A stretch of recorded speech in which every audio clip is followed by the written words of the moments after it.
Hola, ¿qué tal? Muy buenas tardes, sean bienvenidos a este espacio que con muchísimo gusto comparto con los abogados de Gallardo Law Firm para hablar de inmigración de lunes a viernes a las 5 en punto de la tarde. Estamos aquí para todos ustedes para brindar este servicio completamente gratuito a nuestra comunidad.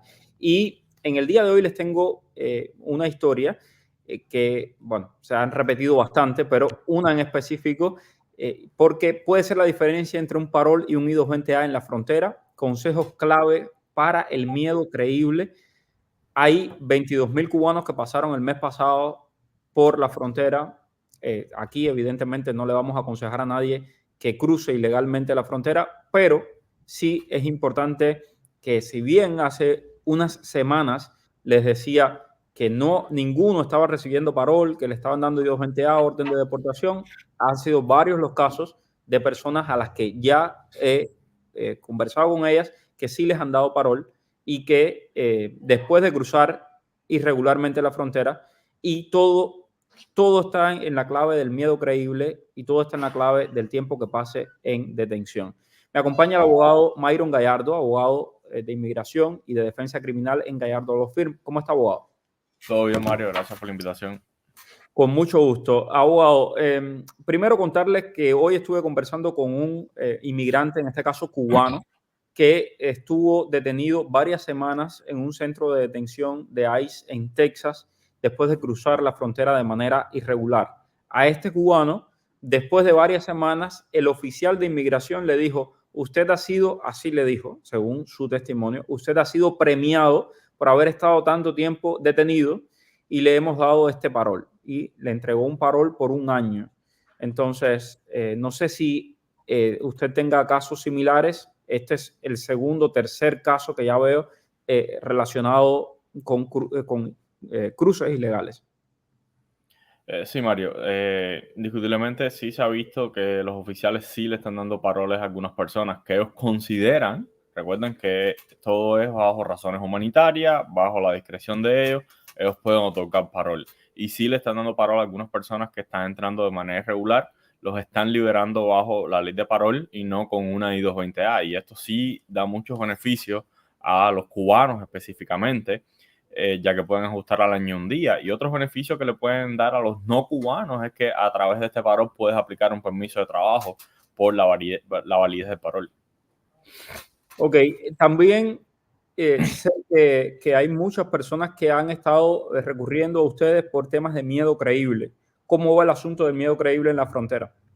Bueno, Mario, lo del miedo creíble es algo bien delicado. Todas las Ok. personas que están entrando de manera irregular les están haciendo un miedo creíble. Te puedo decir, la gran mayoría, vamos a hablar de un 95%.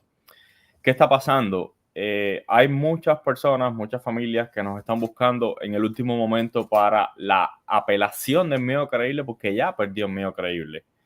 Algunos casos pueden ser salvados, otros casos no. ¿Por qué? Porque es muy tarde. No hubo ¿cómo decir? No hubo un asesoramiento a esa persona de cómo hacer su miedo creíble y cometió un error a la hora de hacer su miedo creíble. Tienen que entender las personas que una apelación no es nada más que una revisión de lo que ya se hizo en el miedo creíble anterior. Va a ser muy difícil que el juez te permita poner datos nuevos o hacer nuevas alegaciones al miedo creíble. Tuvimos un caso en particular que pasó esto. La persona en su miedo creíble, todo lo que habló no tenía nada que ver con lo que ellos llaman protected grounds, como las opciones que tú puedes aplicar para asilo, ya sea por opinión política, raza, religión, ser parte de un grupo de personas determinado o la Convención contra la Tortura. Entonces, el miedo creíble de esta persona no estaba dentro de ninguno de estos protected grounds, como ellos le llaman. Por lo tanto, era imposible que el oficial le fuera a dar asilo. La persona sí tenía una historia para asilo, porque nos sentamos con él y, ok, ¿qué fue lo que pasó? Pasó esto, pasó aquello. Pero, desgraciadamente, su entrevista la basó en una cosa totalmente diferente a opinión política, por poner un ejemplo. Cuando se llegó a la apelación, una apelación de 3 horas, prácticamente fue un individual hearing, esa apelación. Porque preparamos brief, lo mandamos todo para la corte, se preparó, el juez le dijimos al juez que habían habido irregularidades en el miedo creíble, el oficial de USCIS no lo dejó explicar, para que de alguna manera el juez le diera una oportunidad. El juez fue sobre todo el miedo creíble, le hizo un miedo creíble nuevo completo, le hizo todas las preguntas de todo lo que pasó en Cuba y él tuvo una defensa perfecta. Todas sus respuestas fueron coordinadas. Vaya, que si lo llega a hacer en el primer miedo creíble, como lo hizo en la corte, como lo preparamos, él hubiera ganado su miedo creíble sin ningún tipo de problema.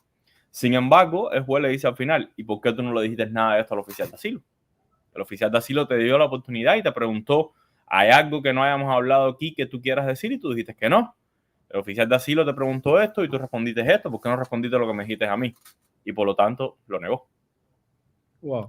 Esa es la importancia de que las personas entiendan de por qué es miedo creíble. Voy a poner un ejemplo muy sencillo. Las personas a veces creen que porque la policía lo está, vamos a decir, hostigando en Cuba o lo está chantajeando en Cuba porque es cuentapropista y quiere coger dinero y que no sé qué más. Eso no es base para miedo creíble. No es base. La persona cree que eso... No. En México, en Nicaragua, en Colombia, en todos estos países aquí abajo, está la extorsión 20 veces peor que en Cuba. Se ve peor que en Cuba. Pero ¿cómo tú puedes ayudarte en tu miedo creíble? Tú tienes que demostrar, ok, sí, hubo una extorsión por parte de la policía, o la policía me está hostigando, o va a mi casa todos los días, pero la razón por que la policía está haciendo esto son medidas represivas por mi opinión política en contra del gobierno, porque yo me expresaba en contra del gobierno, porque yo estuve en marcha en contra del gobierno, ¿ok? Siempre tienes que darle matiz de que tú tienes miedo de regresar a tu país por tu opinión política, por tu raza, por discriminación, por tu religión, por ser de un grupo determinado de personas. Si tú no le das ese matiz y no lo llevas ahí, vas a perder el miedo creíble. Ok, y si no le das si le das ese matiz al año y un día, no te quiero ver cogiendo un boleto de avión para regresar a Cuba. Ok, porque también esa es la otra historia. Después no puedes venir con la cara muy dura a mentirle a las autoridades norteamericanas y después irte para Cuba y decir, no, yo cerré mi caso de asilo. Bueno, pues puedes que tengas consecuencias porque justamente ahí está. O sea, tú lo dijiste, tú juraste en una declaración de que a ti te perseguían. Entonces, si tú eres perseguido, tú no regresas al lugar de la persecución a no ser por una causa mucho mayor. Sí, así mismo es, Mario. Es algo bien problemático ahora mismo. Hay 1 millón de personas en la frontera que creen que saben hacerlo, pero a la hora de la verdad, cuando te sientas delante de un oficial de asilo, tú no puedes permitir que el oficial de asilo lleve la conversación. Tú tienes que llevar a ese señor o a esa señora que está en el teléfono, está delante de ti. Tú tienes que lidiar esa conversación, tienes que ser capaz de eso. Si no eres capaz de eso, el oficial de asilo te va a preguntar que con qué juguete tú jugabas en tu país. Literalmente, porque lo hacen así. Y lo hacen así para que pierdas la entrevista medio creíble. Exacto, porque esa es su función.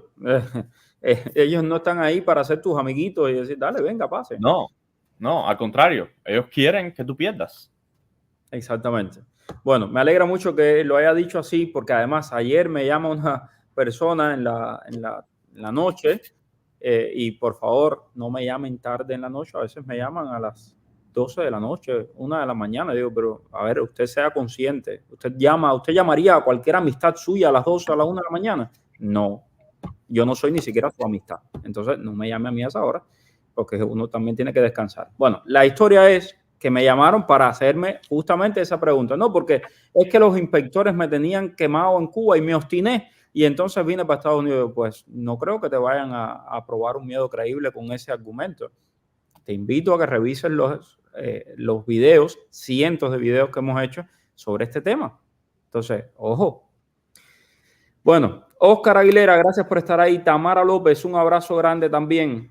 Dice Tamara que ya no aguanta más con el tema de los apagones. Dice, ya no sabemos ni a qué hora es brutal, sin palabras. Terrible, terrible. La dictadura ha hundido ese país a un nivel increíble. Bueno, gracias Enrique, gracias además por hacer parte del canal de YouTube. A todo el que se quiera suscribir, pues es bienvenido. Hola, estoy en New Jersey. Entré en enero por CBP One. Soy cubano. Me dieron fecha de corte para julio. ¿Puedo cerrar la corte? ¿Cómo? A ver, ¿puedo cerrar la fecha de corte antes de esa fecha y cómo lo hago. Sí, haciendo una moción para terminar los procedimientos. Ok, ahí tienes el número, Alexander de Gallardo, 305-261-7000.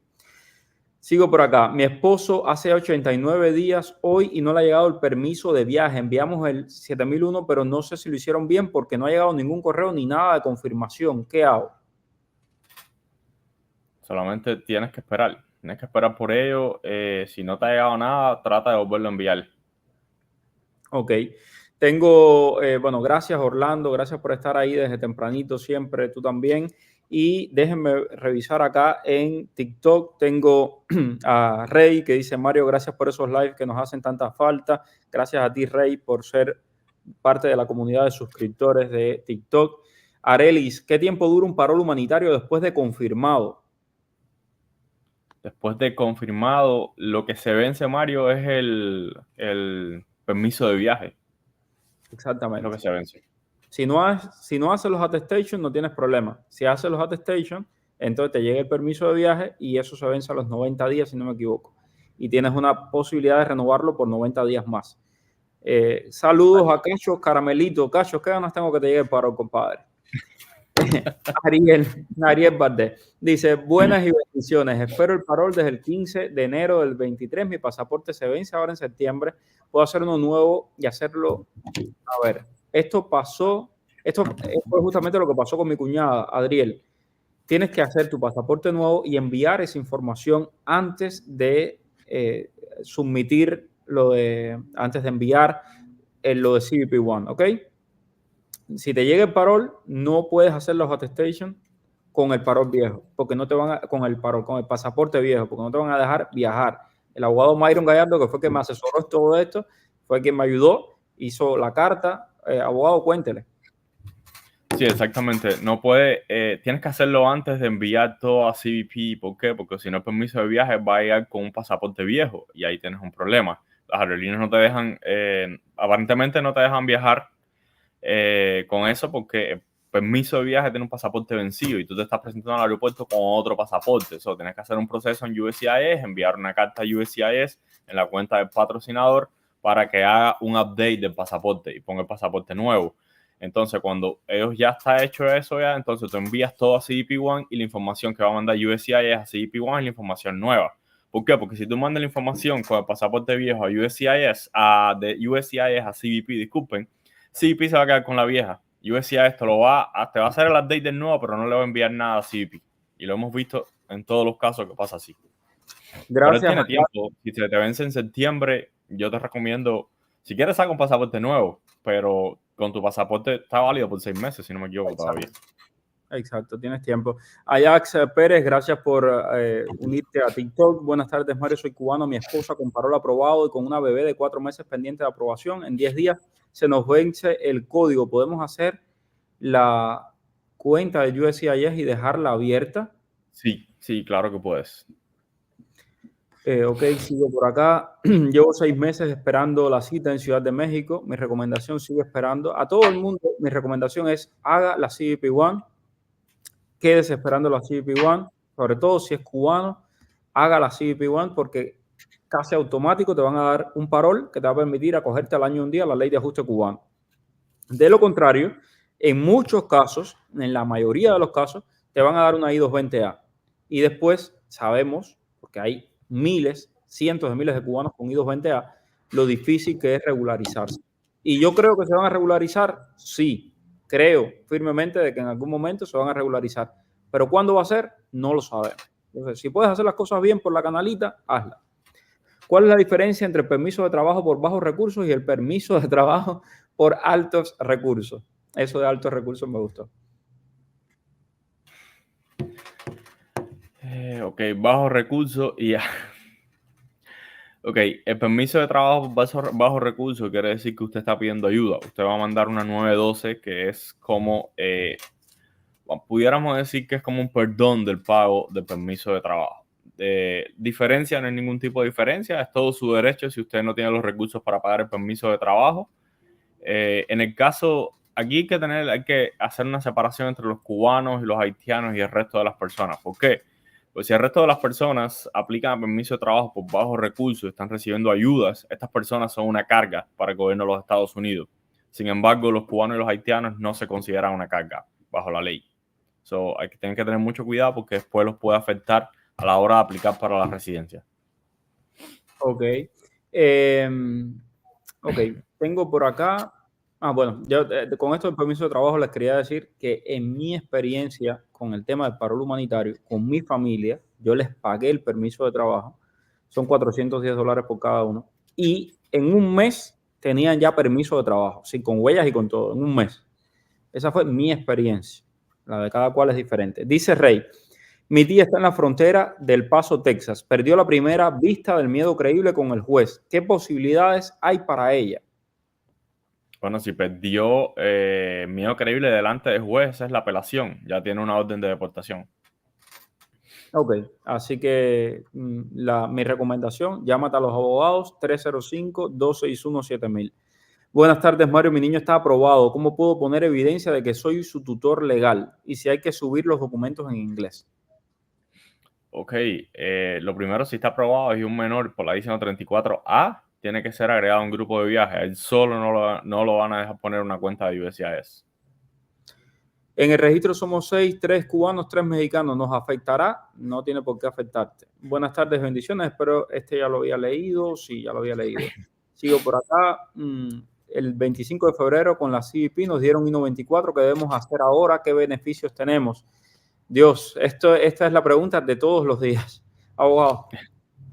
Bueno, con la I-94 puedes pedir permiso de trabajo por la validez de la I-94, sacar tu licencia de conducción, sacar tu Social Security al año y un día, aplicada a tu residencia y ojo con tu corte de inmigración.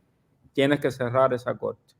Para cuando me aprueben el bebé, hacer la CBP-1 y el grupo de viaje todos juntos, o puedo hacer también la CBP-1 y agregar a mi bebé. No No, entiendo. si haces CBP, después no vas a poder agregar al niño. Ok, Está hablando de la I-134A. ok, No puedes enviar ningún attestation hasta que no agregues al niño. ok, perfecto. ¿Cuándo hay entrevistas con Núñez Neto? Me temo que muy pronto. ¿Qué va a pasar en 2 semanas? Según los grandes medios de prensa de este país, en 2 semanas el presidente Biden va a estar firmando una orden ejecutiva para hacer casi imposible que la gente pida asilo en la frontera. Entonces, me imagino todo esto en el terreno de la especulación a partir de lo que ya está filtrado, de que muy pronto tendremos al subsecretario Núñez Neto y a muchos más dando entrevistas a los medios contando cuál es la diferencia. Tengo corte cerrada, I-220A, DHS apeló ahora, dice caso pendiente, que venció el tiempo y DHS no presenta escrito. Bueno, te aconsejo que nos llames porque lo que estás diciendo no tiene sentido. Si tu corte está cerrada, está cerrada. Si el DHS apeló al cierre de la corte y no presentó nada, eso está en la corte de apelaciones, pero te recomiendo que nos llames para revisar el caso, a ver qué es lo que está pasando ahí. Aquí te estoy escribiendo el número 305-261-7000. Perfecto. Mi registro está confirmado por mi papá, una amiga y yo, pero mi amiga es venezolana. ¿No tienen problema con eso? De hecho, esta pregunta la respondió el vocero del DHS y dijo que no había ningún problema siempre y cuando tengan vínculos de parentesco, sean amigos, hayan viajado juntos, etc. ¿Todavía hay tiempo de patrocinar a alguien? Sí. ¿Cuánto se Sí. debe reportar para pedir a 3 personas desde Cuba o de Cuba? Tienes que buscar la tabla de pobreza. Yo no la tengo a mano, no sé si el abogado se sepa las cifras. No me la sé de memoria, Mario, eso cambia. Ok.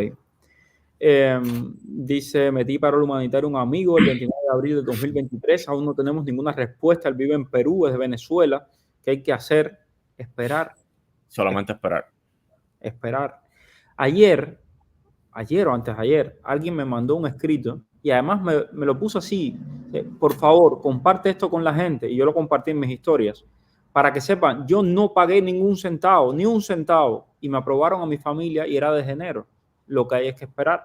Y lo mismo me pasó a mí y yo se los he compartido aquí. O sea, no hay que pagarle a nadie, no, nada, hay que esperar, solo esperar. Ok, tengo Ajax, gracias. Mi sobrino fue confirmado y su papá no confirmado y mis ingresos superan por mucho lo necesario. ¿Qué puede hacer Ajax? Esperar a que sea confirmado. Hasta que no esté confirmado no puedo hacer nada. y en este caso no se puede aplicar esto de la 7001, abogado. Tiene que estar confirmado. Ok. Se aplica cuando el permiso de viaje entre la familia no llega. Se le llega a uno y no le llega a otros. Ok. No se sabe nada de por qué los registros estos están desapareciendo. Se supone que por sospechas de fraude.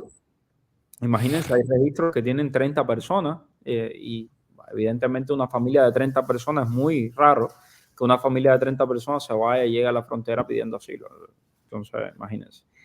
Soy 220A, tengo todas las casillas marcadas. ¿Qué puede pasar? Tengo 2 años en Estados Unidos. Bueno, si eres I-220A, tienes todas las casillas marcadas o no marcadas. Eso hay que revisarlo porque está mal. Tienen que marcar una sola casilla, no marcarlas todas. Eso es un error. Ahora mismo I-220A solamente es la opción de asilo. Opción de asilo, Luis Guillermo, opción de asilo. Esto lo hemos dicho muchas veces. Si usted es I-220A, haga asilo. Haga asilo. Más tarde o más temprano los van a regularizar de una manera o de otra. Yo sé que se van a regularizar todo, pero no se duermen los laureles. No espere a que ocurra un milagro. Tome de su parte, haga su trabajo, haga su asilo y poco a poco vamos a ver cómo sale el asunto. Yo creo que lo más importante es presionar de un lado y de otro entre demócratas y republicanos para la solución de los cubanos.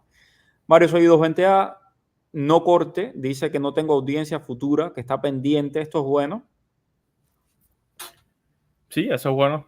Ahora mismo el I-220A más bien vale la pena ganar tiempo con la corte. Dice Raico, mi novia fue detenida y procesada el 11 de julio, al final entró, le dieron I-220A siendo mujer y ni le dejaron hablar, la detuvieron directo a prisión y le entregaron el I-220A. Bueno, el hecho que tú entres y tengas un I-220A, imagínate, eso es una decisión de los oficiales. Los oficiales no están obligados a dar parol, no están obligados a dar I-220A. Es algo completamente discrecional. De hecho, podían incluso haberla deportado, en la realidad. Todo depende del oficial que te toque. Entonces, la recomendación para ella, si fue procesada el 11 de julio, que aplique a su asilo, que haga su asilo. Joven que cruzó la frontera sin CBP, le dieron positivo al miedo creíble, corte en el 2027 y una 235B. ¿Qué significa eso? 235 es Expired Removal. Gana un miedo creíble. Normalmente estas personas de 235 que ganan miedo creíble deben ser liberados con parol. Ok. Así que recomendación, llámate a los abogados para que Sí, vean. a revisar todo eso. Hay que revisar eso. Dice Mario, el juez me cerró bajo corona, pero en el sistema dice que se presentó una apelación y que se venció el tiempo. Bueno, Mario, la verdad, no se entiende muy bien lo que has escrito. Te puso el número de los abogados, por favor, llámalos para que analicen tu caso. Es un caso, al parecer, bastante complejo. Dice otra persona por acá, ¿puedo llenar el I-912 para solicitar el I-765 de mi niño que recibe Medicaid? Sí, lo puedes llenar. Ok, el hijo fue aprobado, el padre denegado, mis ingresos superan por mucho lo necesario. Ajax, tienes que esperar. En ese caso, si el padre fue denegado, yo entendí que estaba esperando todavía. Yo también entendí que estaba esperando, sí. Si fue denegado, vuelve a aplicar. Exacto. Y recuerden que aquí hemos presentado casos de personas que las denegaron, volvieron a aplicar y las aprobaron. Así que no crean Sí, que... porque habían entendido que era que no lo habían aprobado todavía, estaban en espera. Okay. No le llegó, a ver, tengo por aquí a Carmen. Carmen dice, hola, mi hija fue aprobada por el paro de reunificación el 5 de diciembre, pero no le llegó las 3 niñas. ¿A qué correo debe escribir o cómo puede hacer? No le llegó el permiso de viaje a las niñas.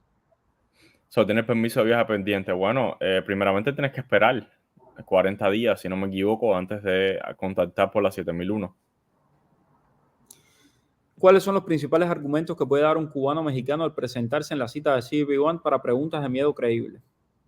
Bueno, tienes que, tú sabes, demostrar miedo creíble de Cuba y de México. De Cuba va a estar, puede ser que sea fácil. De México te va a ser bien difícil poder demostrarlo, pero como dije, tienes que buscar los protected ground, que es por la raza, la religión, opinión política, pertenecer a un grupo determinado de personas o la Convención contra la Tortura, si lo logras demostrar. ¿Qué documentos debo anexar para el I-912? Bueno, que estás recibiendo ayuda de Children and Family. Ok. Bueno, tengo por aquí, vamos a ver, dice Carmen que solo fue aprobado el caso y que le llegó la notificación solo de su hija, pero que no le llegó de las niñas de su hija, es decir, de sus nietas. Sería. Que a quién le puede escribir. Bueno, escribir, tú puedes escribirle a USCIS, puedes escribirle a quien tú quieras, pero si los casos no están aprobados todavía, tienes que esperar. USCIS lo ha dejado claro que I-134A no hay manera de apurar los casos, sea ya por una vía o la otra, tienen que esperar hasta que el caso sea confirmado. Ana, mi esposo tiene I-220A, tenía fecha de corte para marzo. Ayer le llegó un correo de que fue suspendida esta nuevo aviso. ¿Esto tendría que ver con los paroles que están dando? No creo. Simplemente o el juez se fue de vacaciones, o el juez está enfermo, o el juez tuvo una urgencia y no pudo ir ese día a la corte. En la Corte de Inmigración, recuerden, son instituciones diferentes. La Corte de Inmigración no tiene nada que ver con ICE, como ICE no tiene nada que ver con USCIS, y CBP es otra agencia aparte. Todos son de la misma oficina, pero son separadas. Cristian Gutiérrez, mi esposa se fue con parol hace 9 meses, nosotros estamos en espera. ¿Es correcto que ella ya meta documentos para asilo y nosotros estamos en espera? Y Cristian debe ser o nicaragüense o venezolano y me alegro Sí, que, claro. que hable de esto porque todos los beneficiarios del parol humanitario que no sean cubanos tienen que hacer el asilo, ¿ok? Exactamente, sí. Ella tiene ya 9 meses acá, solo le queda 3 meses para poner su asilo, si no pierde el derecho a asilo. ¿Ok? Ojo con eso. Muy bien, entré con parol 212 de 5, apliqué la residencia en octubre. Hoy me pusieron fecha de entrevista. ¿Qué debo de hacer? Nada, ir a tu entrevista de la residencia. Te están No le citando tengas una miedo, entrevista porque algún error tienes ahí. no le tengas miedo, Linet, a la entrevista. No es que te van a hacer una entrevista para, vamos a ver cómo No, declaramos la es lo que residencia. tú pusiste. Te voy a poner un ejemplo. El otro día tuve un señor que fui a una entrevista con él y lo que pasaba era lo siguiente. El señor había aplicado una visa para venir a los Estados Unidos y en la aplicación de visa dijo que era casado. Cuando yo hice la aplicación de I-485, él me dice igual, ¿no? Yo soy casado. Le digo, bueno, dame la certificación de matrimonio, porque hay que enviarla. Dice, no, yo no tengo certificación de matrimonio porque no estoy casado oficialmente. Y le digo, bueno, usted no está casado, usted es soltero. Entonces, ¿qué pasó? USCIS ve que había una incongruencia entre su aplicación de visa, que dijo que era casado, y su aplicación de residencia, donde decía que no era casado. Y por eso lo citaron a entrevista. Exacto, no tengas miedo. Si es mostrar quién Es tú eres. simplemente una incongruencia, algo que estuvo mal en la aplicación. Diadenita dice, soy 220A con corte, presenté asilo hace más de un año, ahora me cerraron el asilo sin yo solicitarlo. Pero el asilo está en corte o está en USCIS. Pues si Con está en USCIS y tú estás en corte, USCIS sí te cierra el asilo, porque tiene que estar en la corte de inmigración, no en USCIS. Pero la corte no cierra asilo a no ser que la corte se cierre completamente. Ok, entonces a lo mejor lo mandó para el lugar equivocado. Exacto. Sí. Dice ella que en los dos, en la corte Bueno, entonces la corte se la cerraron. Ya. Bueno, Dianita, te aconsejo que te sientes con un abogado y que revise tu caso. Ok, ¿en qué tiempo puedo solicitar la renovación del I-765 por asilo si se vence en marzo del 2025? 6 meses antes de que se venza. Si yo me voy con salida voluntaria y tengo un niño nacido aquí, ¿puedo regresar por visa a Estados Unidos? Tú puedes regresar con visa, pero tienes 5 años de penalidad. Bueno, El pues, trato es ilegal, si es el caso. ok. Bueno, pues perfecto. Se nos acaba el tiempo, señores. Les agradezco muchísimo la sintonía. Nos vemos mañana aquí a las 5 en punto y seguimos respondiendo a todas sus preguntas de inmigración cada día de lunes a viernes a las 5 en punto aquí estamos. Gracias, abogado. Gracias, Mario. Gracias a todos. Dime cuál es el periodista que está en el boom. Es Mario Rincón. El periodista que te trae toda la información. Es Mario Rincón. El periodista de la radio y la televisión. Es Mario Rincón. Habla de temas cubanos hasta de migración. Mario Rincón. Oye, dale, conéctate y comparte. Déjame un like. Dale like y comparte. Dale, conéctate.